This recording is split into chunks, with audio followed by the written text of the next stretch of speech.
Okay, everything will be alright. It's just a small storm as well, just a... Shoot. Hello there, my name's Caleb, and I used to have a huge fear of weather. Now, don't go judging me or anything, but let's all be honest. This is one of the scariest things ever to exist. I mean, look at this giant thing. It can kill me in an instant. Wait. According to Google... Whoa. You use Google? Yes, and... It's not valid research if you use Google. Ow.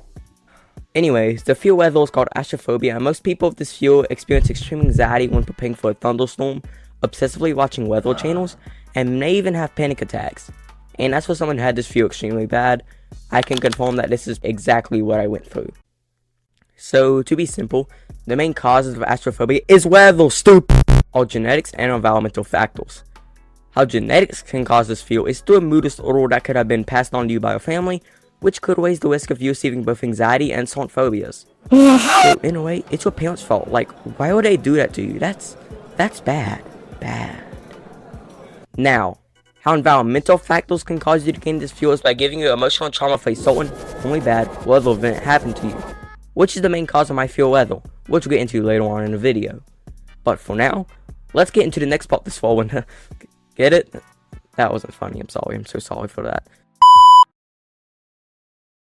This fear had tugged on me as a person very severely, and for a long time, you could say I wasn't even myself.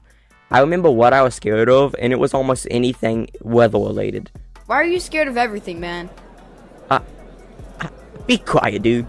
Anyways, I was scared of rain, clouds, or practically everything outside. If the grass was wet, I took it as a sign of rain, and it scared me. There were clouds in the sky, I got scared. I remember sitting in class, hearing it rain, and being unable to think. This fear may be sensitive and affected me negatively, but luckily I had my friends, family, and teachers to look out for me. And you know what? Speaking of how astrophobia affected me, let's get into... So why not start off the list of stories I have of what caused this fear? So a few years back when I was in about 4th grade, me and my sister were having a sleepover at my grandma's despite the pretty severe storm that was going on. And it was okay for the first few minutes. We got there and kind of just unloaded our belongings as our grandma watched the news. Until a few minutes later, when suddenly, a tornado warning went off. My grandma took me and my sister into the bathroom and we hid in there for a little while. During that time, my sister was bawling, crying her eyes out and talking about how she was scared and didn't want to die. And I remember trying to stay calm and comfort my sister. But even trying to think positively during this moment didn't help.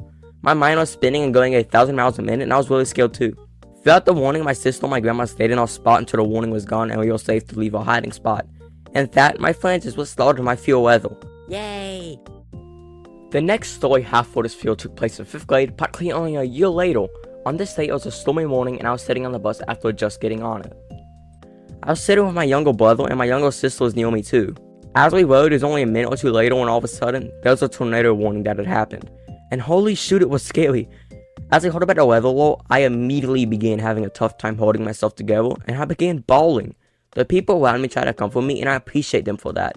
One reason I appreciate it so much is because I was sitting with my younger brother who's in 1st and 2nd grade during this time and I didn't want to scare him.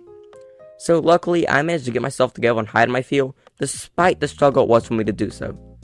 During the bus ride, I remember how bad the weather was, and how my bus driver began skipping houses and stops to get us to school as fast as we could so that we could be safe and in shelter. This was very scary, and I remember being frightened for the rest of the day and just being sensitive and off guard. This next story takes place only a short time after the previous story. It was about mid-school day and we were having an indoor recess, which I miss, since it was stormy and ugly outside.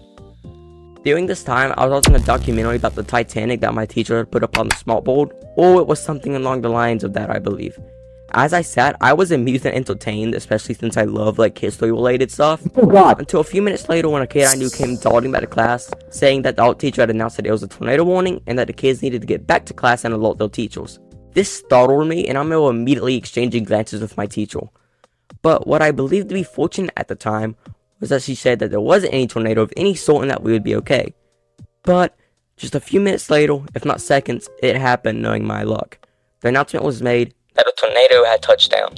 As the announcement was made, we went into the hallway and got to the probable positions needed for a tornado drill. And after a little while of just being in the same position, we just sat down regularly in the hallways and waited for further info. And this literally took forever, like I'm not even kidding. We were probably sitting in this hallway for 15 minutes. if that. I mean, it could have been longer, honestly. Anyway, as we sat, I was in shock, nerve-wracked, and probably more pale than I ever have been. I sat there for a few before sitting with my teacher who let me sit with them, and I watched the news she had up on her phone, providing some more intel to me, which did help calm me down a bit. But even after it all ended and we made our way back to our classes, I was still startled for the rest of the day. And I even remember getting scared when I heard an announcement come out since I was afraid of it being another tornado drill. And what's crazy about this story is we had 2 tornado warnings within 2 weeks, so doing the second one, I wasn't as startled since I was largely adjusting to this way of weather. Now, I am proud to say that I have managed to overcome this fear and no longer have it nor face the challenges that it brought me. But with that statement in mind, some of you may be asking yourselves. Now, I grew out of this fear as I've aged, which is actually a super common thing for individuals like me who have acquired this fear to do. But some treatment for this fear that you can receive includes exposure therapy, talk therapy, and medication. On top of that, you can always talk to family and friends, discuss the plans you have when a storm occurs, and gain knowledge of how storms work by researching about them. Well, that's all I have for now, so stay safe, friends. I'll be seeing y'all later, and eat your dino chicken nuggets. Guys, he can't touch grass because he's scared of it. Shut up! Hey everyone, hope you enjoyed the video. This took very long to make, about 3 months, so yeah, it is my longest video today, so that's okay. Thanks to Toby for doing voice lines, really appreciated him doing that, and yeah, hope you enjoyed it. I'm gonna let you watch me do a dance now with great music, and yeah, see ya.